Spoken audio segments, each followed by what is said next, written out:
Greetings, and welcome to the basement. Yes, the channel has been rebooted.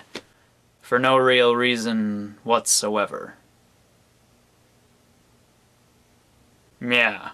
So to celebrate this new reboot, let's talk about a game you guys have been wanting me to talk about for a really long time. SCP Containment Breach.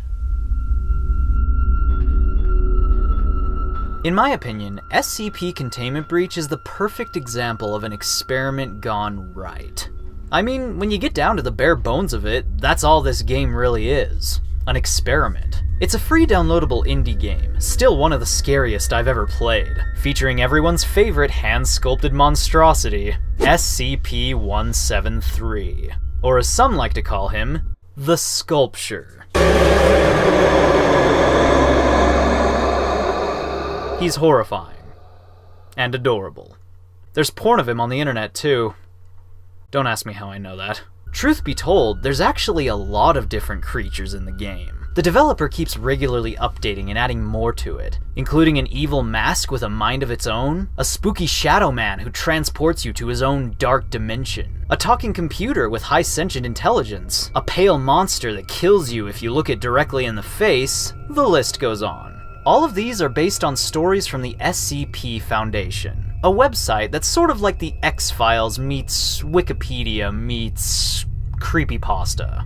I've been a fan of this site for a really long time, even before the game was in production. I've been a quiet part of the community, and I've even written a few of my own SCP articles. Like this one, about a giant sleeping fish thing. It's terrible, don't read it. Now, the one thing that amazes me about this game is just how well the SCP stories translate into video game form. These ideas are just perfect for interactive horror. Essentially, SCP Containment Breach isn't so much a game as it is an agonizing little trip through hell. There isn't much of a story, or any real depth to the whole thing, but boy is it horrifying. The game just drops you into a building with all these SCPs on the loose, and quite frankly, it makes you want to cry. It's a game full of jump scares. Not cheap jump scares, but deep jump scares. Yeah, I think jump scares can have depth. Why not? A good jump scare can be crafty and admirable, as long as there's a reason for it. As long as it's truly effective, or comes about as the result of something genuinely horrifying. Take the Sculpture, for example, the main villain of the game. Whenever this creature appears, it's absolutely startling. And it's not just because of the sound effects. It's not because the game is being cheap or just trying to get a jolt out of you. No, it's startling because the creature appeared. Because it can appear, and you know it can only move when you aren't looking at it. This means the jump scares are in your hands, not the Sculpture's. What's even worse is the blinking mechanic. You know, the fact that whenever this little timer runs out, you have to blink. And when you do blink, the Sculpture's gonna come closer, and closer, and closer, until he can get his hands on your squishy little neck and rip it in half. So yeah, if you run into this thing, you have to run away. You have to get as far from it as possible, and that alone is terrifying. Honestly, the game doesn't even need anything else. It could just leave you alone with this thing in an empty building, and it would never stop being scary.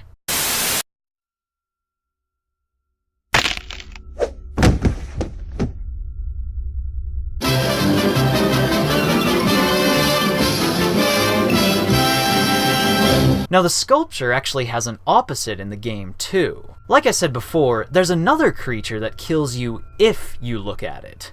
The Shy Guy.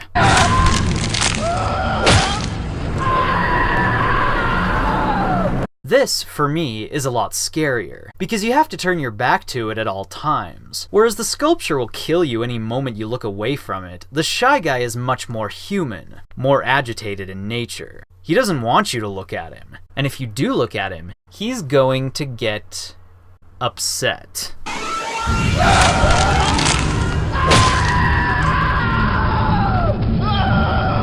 God, I wonder what it'd be like if one of the Mario Shy Guys were like this. Yoshi, don't look at him. Don't look at him, Yoshi. Oh God, Yoshi, he's right behind you. No, Yoshi, don't look at him! But if I had to pick the scariest monster in the game, I'd probably have to go with this guy. The creepy old Shadow Man.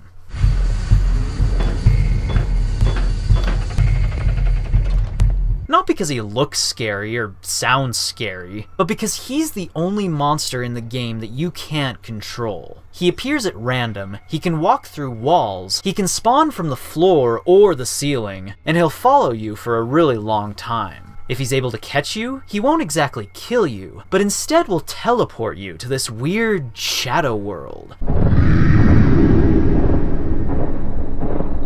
I've always loved this place. It's like being stuck in a nightmare. It's creepy, it's bizarre. Come to think of it, that's another thing this game does very well. It makes you fear things other than death. A lot of the creatures in the game kill you in totally different ways, and some of them don't even kill you at all. They just spend their time scaring the living shit out of you. We all know the best horror games are the ones that let your mind do all the work, where paranoia fuels your intimidation, and the knowledge of danger is much more effective than actual danger. And that's what this game is like.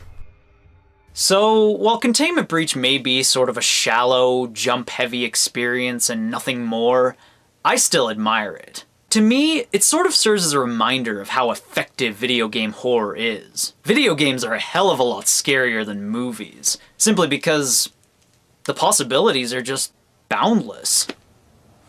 In a horror movie, you can make a jump scare, you can create a monster, you can have it pop out, and yeah, if you do it right, it'll be jumpy.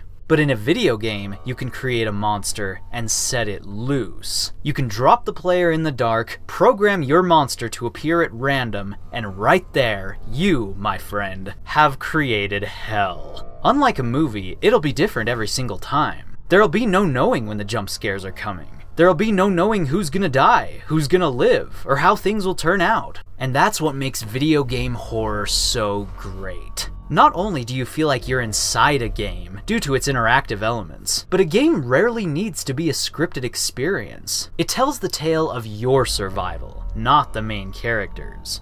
So yeah, on the whole, I like SCP Containment Breach. I think it's not only a good horror game, but a good experiment. It's not deep or anything, but it does represent the deepest possibilities of horror. The horror genre is something special, something truly unique. It's the only genre that gets stronger and stronger through experimentation.